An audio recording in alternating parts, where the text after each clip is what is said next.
union's chairman, the Honorable Matt Schlapp.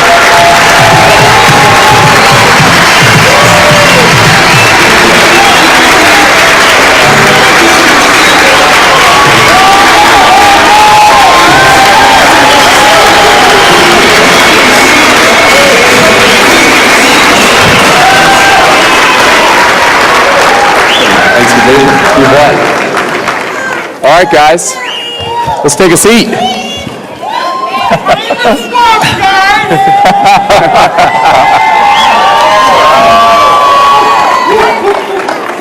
All right. CPAC is known for having important moments, and I think it's safe to say by a full room and just a couple of cameras that this is one of those moments. And I think the first thing that would be appropriate after 30 days of running a continual sprint is to thank these two guys for what they've been doing.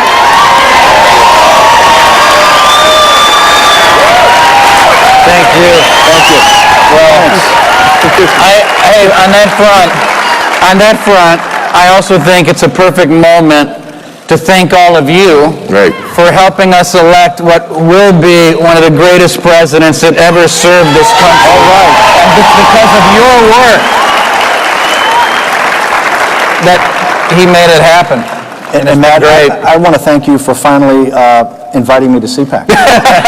Yeah, there's no, what was the name of the uninvited. The uninvited. I know there are many alumni out here in the audience. I didn't like the uninvited. Here's what we decided to do at CPAC with the uninvited. We decided to say that everybody's a part of our conservative family. That's right. And that's what Donald Trump has done to so many of us around the country politically. And you guys have put together an amazing operation. You know, I know you all know this, but the last time a president came to CPAC in his first year, it was Ronald Reagan, St. Ronald, in 1981. And you've put together this, the president has put together the most conservative cabinet we've ever seen, according to our CPAC ratings. And I think a few of us are pretty happy about what looks like is going to happen on the Supreme Court, too. So it's, Now let me ask you two, I'm looking in the back of the room as well, but let me ask you two, we all read... Is that the opposition party? Yes, that is. Let me ask you two, we read a lot about you two. It's all good. But I bet not all of it's accurate. I bet there's some things that don't get written correctly.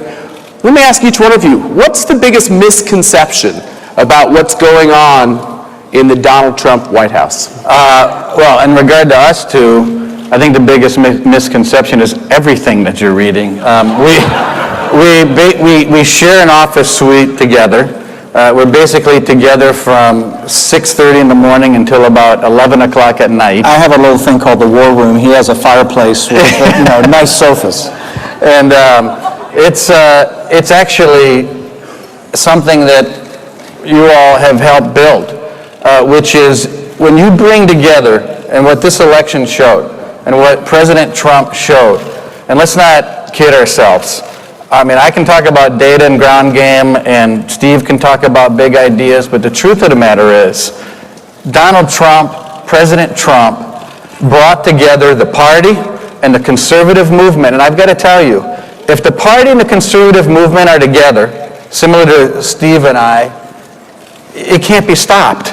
And President Trump was the one guy, he was the one person, and I can say it after overseeing 16 people kill each other. It was Donald Trump that was able to bring this party and this movement together. And Steve and I know that, and we live it every day. Our job is to get the agenda of President Trump through the door and on pen and paper. You know, but we've known it since August 15th, and I think if you look at, the opposition party and how they portrayed the campaign, how they portrayed the transition, and now they're portraying the administration, it's always wrong. I mean, on the very first day that Kellyanne and I started, we reached out to Reince, Sean Spicer, Katie. It's the same team that, every day was grinding away on the campaign, the same team that did the transition. And if you remember, the campaign was the most chaotic, by the media's description, most chaotic, most disorganized, most unprofessional, had no earthly idea what they were doing. And then you saw them all crying and weeping that night on the 8th.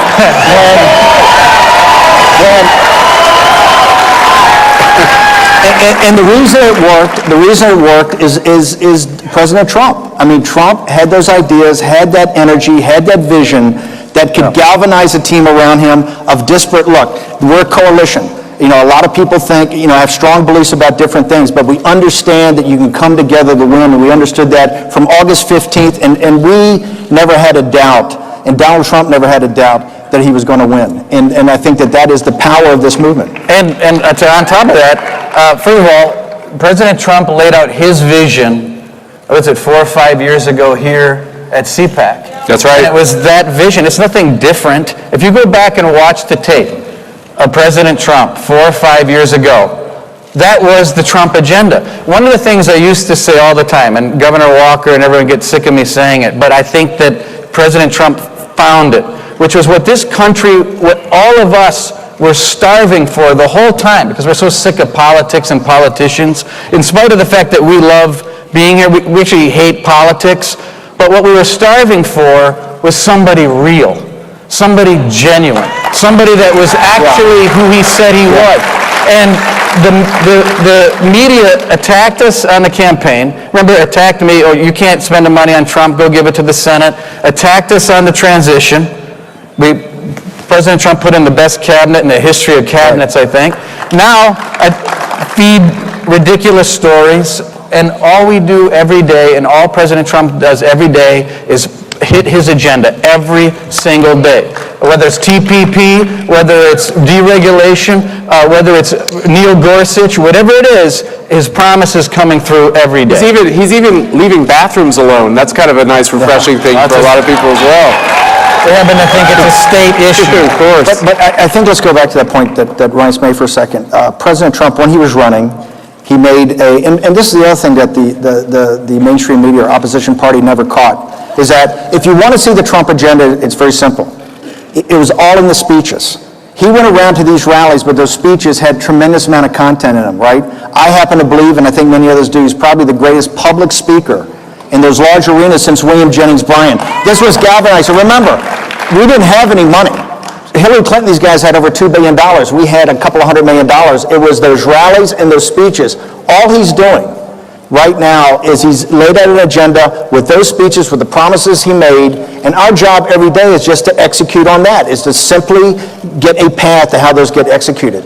And he's maniacally focused on that. And I think that's one of the powers of the transition, where many, many people try to come in and try to convince President Trump, hey, you won on this, but this is what you want to do. And he's like, no, I promise the American people this, and this is the plan we're going to execute on. And Ryan said, and by the way, that's where you've seen the executive orders, the Supreme Court, the way he's gone through the Supreme Court, and by the way, the other 102 judges that we're eventually going to pick. It's just a methodical, and that's what the mainstream media won't report. Just like they were dead wrong on the chaos of the campaign, and just like they were dead wrong on the chaos of the transition, they are absolutely dead wrong about what's going on today, because we have a team that's just grinding it through on what President Donald Trump promised the American people.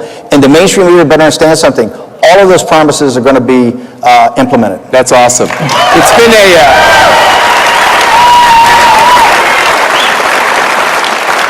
Steve, you're a really likable guy. You should do this more often. Not so bad. Not so bad. Most of the time. Yeah, exactly. What are 30 days of action? And you guys have touched on some of that action. Each one of you, tell me the one or two things that have happened in the last 30 days that you think are the most critical.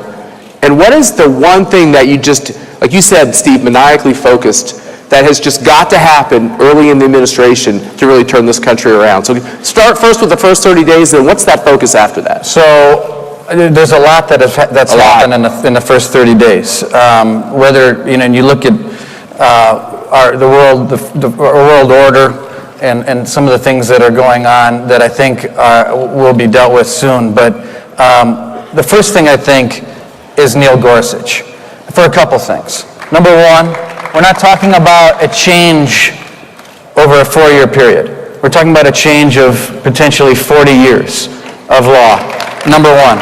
But more important than that, it established trust. It established that President Trump is a man of his word. We always knew that. But when he said, here's 20 names on a piece of paper back in July, remember? And he said, I'm going to pick my judge out of these 20 people that are on this piece of paper. And he did it. That's number one. Because Neil Gorsuch represents a conservative, represents the type of judge that has the vision of Donald Trump, and it fulfills the promise that he made to all of you and to all Americans across the country. Second thing, deregulation. What hasn't been talked about a lot is that President Trump signed an order that puts in place a constant deregulatory form within the federal government. And what it says is for every regulation presented for passage, that cabinet secretary has to identify two that person would eliminate. And that's a big deal. And then lastly, immigration. Immigration, protecting the sovereignty of the United States, putting a wall on the southern border, making sure that criminals are not part of our process. These are all things that 80% of Americans agree with, and these are all things that President Trump is doing within 30 days. Steve. Yeah, I think the same thing. I think if you look at the lines of work, I kind of break it out into three verticals or three buckets. The first is kind of national security and sovereignty, and that's your intelligence, the Defense Department, Homeland Security. The second line of work is what I refer to as economic nationalism, and that is Wilbur Ross at Commerce, Steve Mnuchin at Treasury, Lighthizer at Trade, Peter Navarro, Stephen Miller, these people that are rethinking how we're going to reconstruct our trade arrangements around the world. The third, broadly, line of work is what is deconstruction of the administrative state. And if you, so I think the three most important things, I think one of the most pivotal moments in modern American history was his immediate withdrawal from TPP. That got us out of a trade deal and let our sovereignty come back to ourselves. The people, the mainstream media don't get this, but we're already working in consultation with the Hill. People are starting to think through a whole raft of amazing and innovative bilateral relationships, bilateral trading relationships with people that will reposition America as a nation and start to bring jobs, high value added manufacturing jobs back to the United States of America. On the national security part, it was certainly the first two EOs that you've started to see implemented here over the last couple of days under General Kelly. And that is, the rule of law is going to exist when you talk about our sovereignty and you talk about immigration. General Kelly and Attorney General Sessions are adamant, that, and you're going to start to see, I think with the defense budget we're going to talk about next week when we bring the budget out, and also with certain things about the plan on ISIS and what General Mattis and these guys think. I think you'll start to see the other part of that. But the third, this regulation, every business leader we've had in is saying not just taxes, but it is also the regulation. And I think if you look at these cabinet appointees, they were selected for a reason, and that is the deconstruction. The way the progressive left runs is if they can't get it passed, they're just going to put it in some sort of regulation in an agency. That's all going to be deconstructed, and I think that's why this regulatory thing is so important. We had Dr. Larry Arnn on the stage earlier today, and he brought up the fact that we're promulgating more laws and regulations than we ever have before, and most of that are from these independent agencies that are just on autopilot, and you guys can stop that. And also coming from the federal bunch, as conservatives, we know that a lot of times we fight out the political wars over issues we care about, and then all of a sudden liberals on the bench, like a lightning bolt out of the sky, just change things. Right. And so what you guys are saying about changing that order is amazing. We all consume a lot of news. We watch and read a lot of things. There's been a great democratization in news. People get their news now from literally hundreds and thousands of sites. What would each of you say, there's all these polls that are being put out again, is Donald Trump doing a good job, is Donald Trump doing a bad job? I know what you all think. We've been hearing it all day. What is it that they keep getting wrong, and do you think it ever gets fixed? What does the media keep getting wrong about this Trump phenomenon and what's happening out there in the country? And is there any hope that this changes? I think there's hope that it's going to change. I mean, we sit here every day and the president pumps out all this work and the executive orders and punching through the promises that he made to the American people. So we're hoping that the media would catch up eventually. But we're so conditioned to it. I'm personally so conditioned to hearing about why President Trump isn't going to win the election, why a controversy in the primary is going to take down President Trump. I lived through it as chairman of the party. And it really hit me because it was maybe the summer of 2015. And you remember the media was constantly pounding President Trump. And the polling kept getting better and better and better for President Trump. But it was when I went home and got out of this town, and I went back to Kenosha, and I talked to my neighbor. And I said, Bob, what do you think? And he goes, man, I really love that Trump. And I said, Sandy, what do you think? She says, we're for Trump. And it was, as you all lived through it too, because you all had different people you were for, but you kept running into your neighbors, and you kept running into people that you know, and what did they kept telling you? They kept telling you, Trump, Trump, Trump. And so,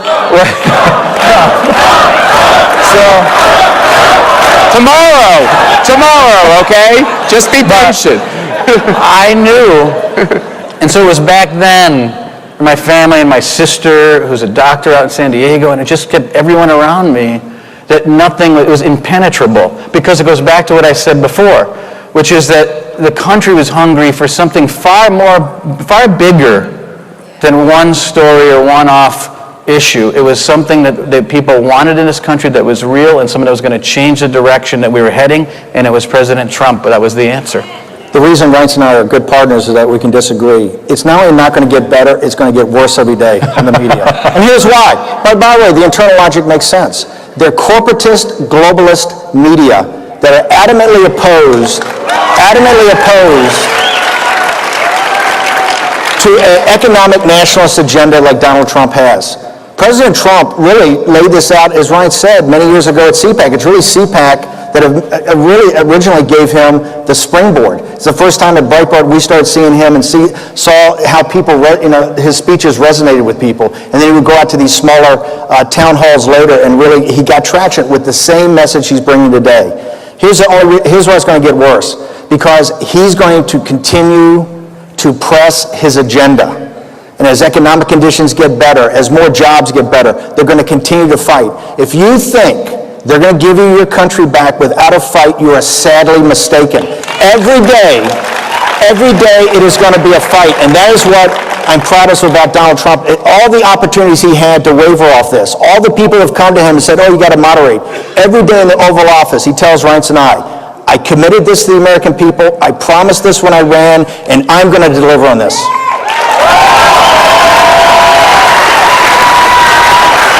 How novel. Yeah. How interesting.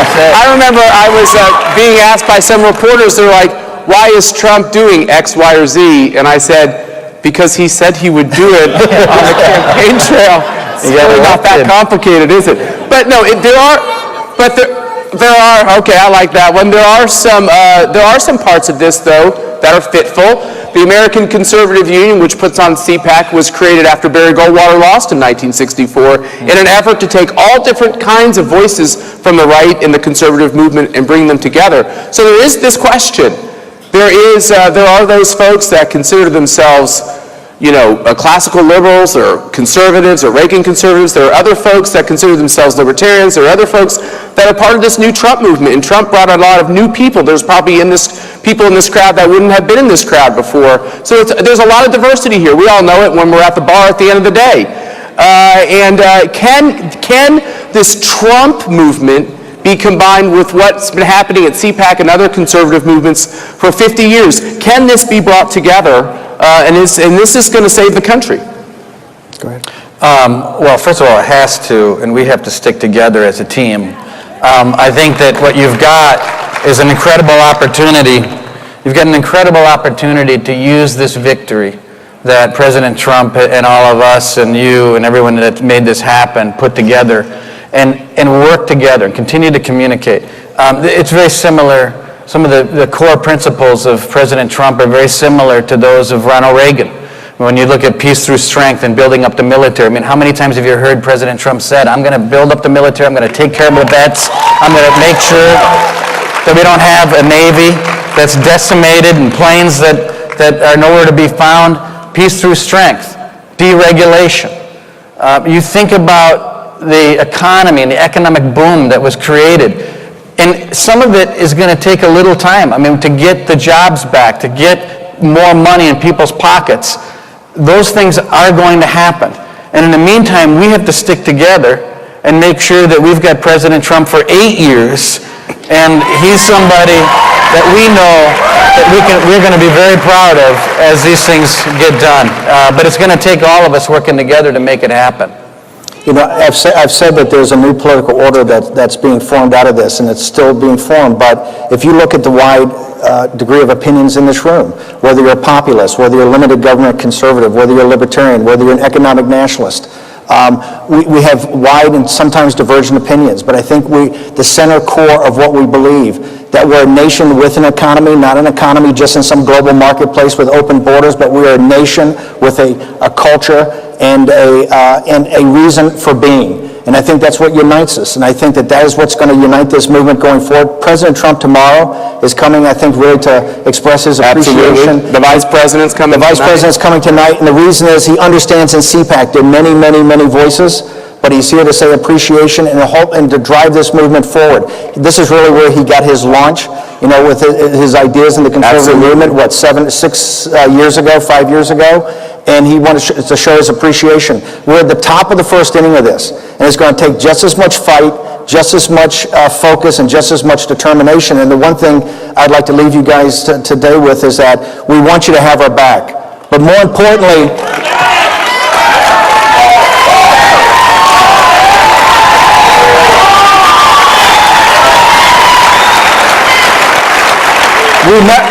by the way, President Trump, we never did that for a second, but also, and more importantly, hold us accountable. Hold us accountable to what we promised. Hold us accountable for delivering on what we promised. Let me just ask, as we close this out, it's time for, you know, you guys have been so kind of kumbaya here. It's kind of time for a little bit of a group hug. Let me ask you, okay, I'm sorry, I'm going to do the Barbara Walters thing for those of you who remember Barbara Walters. Let me ask you, you've worked really closely with Steve. Right. You say your offices, I know what two offices they are really close to each other. What do you like the most about him? Hold on, let him think. I love how many collars he wears. Interesting look. One thing, we're different, but we're very similar, is that I think that he is very dogged in making sure that every day the promises that President Trump has made are the promises that we're working on every day, number one. Number two, he's incredibly loyal. And number three, which I think is a really important quality as we are working together to see to it that President Trump's vision is enacted, is that he's extremely consistent. That, as you can imagine, there are many things hitting the president's ear and desk every day. Different things that come to the president that want to move him off of his agenda. And Steve is very consistent and very loyal to the agenda and is a presence that I think is very important to have in the White House. And I consider him, and secondly, and a very dear friend, and someone that I work with every second of the day, and actually I cherish his friendship. Yeah, you know, I can run a little hot on occasions. And Reince is indefatigable. I mean, it's low key, but it's determination. The thing I respect most, and the only way this thing works, is Reince is always kind of steady. He's got Katie and some other people around him. It's very steady. But his job is by far one of the toughest jobs I've ever seen in my life. To make it run every day, to make the trains, and you only see the surface. What's going on underneath and planning what's 3 weeks down the road to the degree that we're planning it, of all these EOs and legislation and, you know, whether it's the tax reform bill. Reince is indefatigable in saying, we got to drive this forward, and I think it's one of the reasons we have such a, and by the way, this started back in August. Yeah. When we had this campaign, we were outgunned, outmanned, outspent, and it was because President Trump had a message, he had this charisma, and he had people like here at CPAC, and we just put our heads down, and that's what, and Reince has been unwavering since the very first moment I met him. Well, it's a great honor to have you both here. I think the best thing we could do is to let these two guys get back to work. What do you think? Right. Thanks for being here. Thank you, Matt. Yeah. That was great. Thank you.